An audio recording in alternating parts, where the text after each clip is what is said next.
I'll answer the question.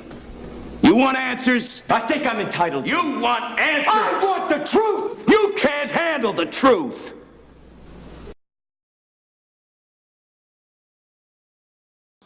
January 26 is Australia Day, a national day of celebration marking 228 years since the first British fleet landed and raised their flag on the continent. But to some, particularly the Aboriginals native to the land, it's better known as Invasion Day, a time not for celebration but for protest. Stan Grant spoke to CNN about it earlier. We look at the things that Australia has created, the extraordinary country that Australia undoubtedly is, but we also examine that stain on the soul of the nation, and that is the unresolved issues that still lie at the heart of the Australian settlement. The fact that land was taken, the fact that people were dispossessed and suffered injustice and continue to suffer today. There is a great measure of goodwill in Australia. We have seen that in the apology to the stolen generations that the former Prime Minister Kevin Rudd delivered. We've seen that in marches, and we've seen it in decisions in our courts and changes at the government level in government policy. But there is just still so much to be done. We are only beginning in many ways this journey. Of course racism is killing the Australian dream. It is self-evident that it's killing the Australian dream. Matthew Whitaker has earned a PhD and is director for the study of race and democracy at ASU. But that hasn't made him immune to racism. I've gotten all kinds of hate mail. I've had nooses slipped under my office door. He says the alleged comments by the owner of the LA Clippers might be a wake-up call for some. We're often told, oh, you're just exaggerating. Oh, you're just oversensitive. Why don't you just get over it? Barack Obama's president. We're in a post-racial society. Stop complaining. Matthew says racism still exists, even if it's not expressed in the open. And this is the perfect example. We know that many people who hold these views are hiding in plain sight. They are in the corporate world, they're in the educational world. He comes from a diverse family. Jesse Jackson, that was my mom's button. And now has one of his own. He says that built his view of the world. We have Christians, Catholics, Muslims in my family. But Matthew says being colorblind isn't the answer. We need to move past colorblindness to an age of color consciousness, meaning we see and acknowledge difference, but we don't ascribe negativity to it, inferiority to it. So he fights to educate others, hoping that will be the tool that conquers hate and bigotry. These French demonstrators are marching against racism and discrimination. They are commemorating what was the first ever march for equality in modern France. Back in 1983, tens of thousands marched from the provincial towns to the French capital. They demonstrated against racism, police violence, and the impunity with which xenophobia had spread across the country, particularly in the poor neighborhoods. 30 years on, many say there is still a lot of room for improvement in the French society. I think that the issues from the past are of importance even today. Today there is still discrimination, we still have racist crimes, and the racist people go around with impunity because the judiciary is partial and doesn't always punish racist crimes. In recent weeks, racism reached new heights when the Law Minister Christiane Taubira was compared to a chimpanzee on Facebook. And such high-profile cases of racism come at a time when the far-right party of Marine Le Pen is gaining more support. Many people taking part in this demonstration also took part in the demonstrations 30 years ago. And this time they have been joined by members of the younger generations. This is a highly emotional moment. It doesn't have the same name as the one that took place 30 years ago, but let's not forget, it's not about just an anniversary. For the past 30 years, we have held many marches, and yet ethnic discrimination at workplace and housing have actually gone up.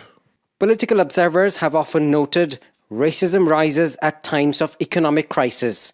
With one such crisis battering France for the past 4 years, many believe that the March of 1983 may gain more relevance than ever. Now, Japanese nationalism has been running up quite a dangerous head of steam in recent years, and the Abe administration, the ruling administration there in Japan, while reacting fast to ensure somewhat of a distorted view of history, has been dragging its feet about clamping down on hate rallies, which includes hostility against ethnic Koreans living in Japan. Now, in an attempt to counter the mood, hundreds of citizens took to the streets of Tokyo on Sunday to protest against this kind of racial discrimination. Our Sun Jung-in reports. Around 1,000 people from different ethnic backgrounds gathered on Sunday to march against hate speech at a rally in Tokyo's bustling Shinjuku district. The participants wanted to spread a positive message in opposition to hate rallies, holding signs urging peace and reconciliation. They even chanted a song that called for an end to discrimination against Koreans living in Japan. I took part of this rally because we should not allow hate speeches, not only from Koreans and Chinese, but also from us Japanese. In August, the UN Committee on the Elimination of Racial Discrimination called on Tokyo to firmly address manifestations of hate and racism, as well as incitements to racist violence and hatred during rallies. However, the ruling Liberal Democratic Party is lukewarm about legislating a law against such rallies under the pretext of the freedom of speech. The opposition Democratic Party of Japan plans to submit a bill that prohibits racial discrimination within this month. Do you know how Japan is perceived around the world? There is a strong belief we are way behind in terms of the human rights issue. While the Shinzo Abe administration drags its feet over legislating a law against racial discrimination, it plans to promptly take action to ban a textbook that says the Japanese military forced women into sex slavery during World War II.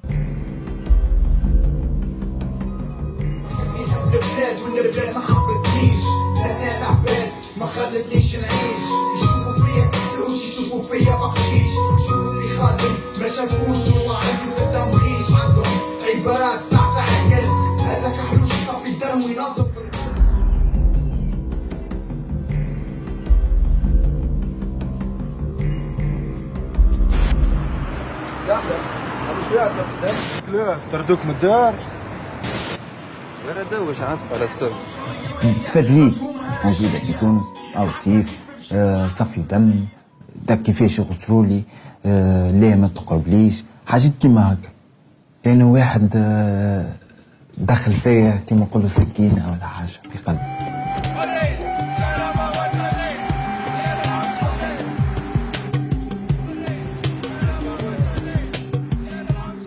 If you're black, you're 4 times more likely to be stopped and searched by the police.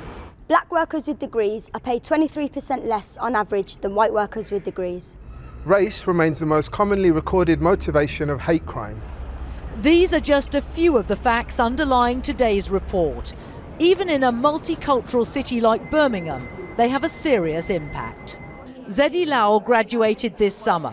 She found a job at youth engagement agency Beat Freaks, but felt she had to get higher grades at university. I realised kind of being there that I had to work a lot harder in order to kind of secure my future, because kind of applying to university, I already thought my future would kind of be secured.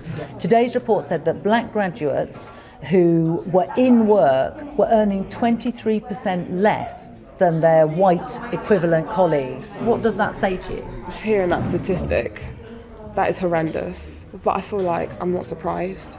We want justice! Young activists from Black Lives Matter have recently taken more militant action to emphasise what the report calls entrenched racism. What it's highlighting is that nothing has actually changed. We still have the socioeconomic factors, we still have the poor housing, the disproportionality in the criminal justice system, we have high levels of unemployment, high levels of educational unachievement, and the list goes on. A day of mourning for the Senegalese community in Rabat. On August 12th, Ismaila Faye, a 31-year-old Senegalese man, was stabbed to death near the Moroccan capital's central bus station during what the preliminary investigation says was a dispute with the Moroccan man over seating. It is a crime that is being seen as evidence of a rising tide of racism against sub-Saharan migrants. The Senegalese-Moroccan relationship is more than a friendship, it's love. But we see these days there is aggression towards blacks.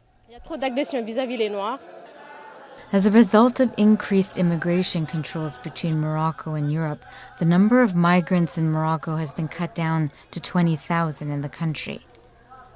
However, as a result, more migrants are staying in Morocco as a final destination instead of moving on to countries like Spain, according to immigration monitors.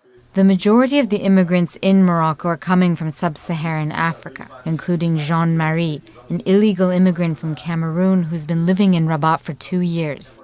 We can't get jobs, we can't get a house, we can't even go to a hospital. We cannot do anything here in Morocco. What we are living in Morocco is a prison. Unfortunately, building a life in Morocco, a country with almost weekly protests against high unemployment rates, means trying to integrate in an environment hostile to foreign workers. In recent months, confrontations between migrants and police have risen amid efforts to increase border control, which Moroccan authorities deny.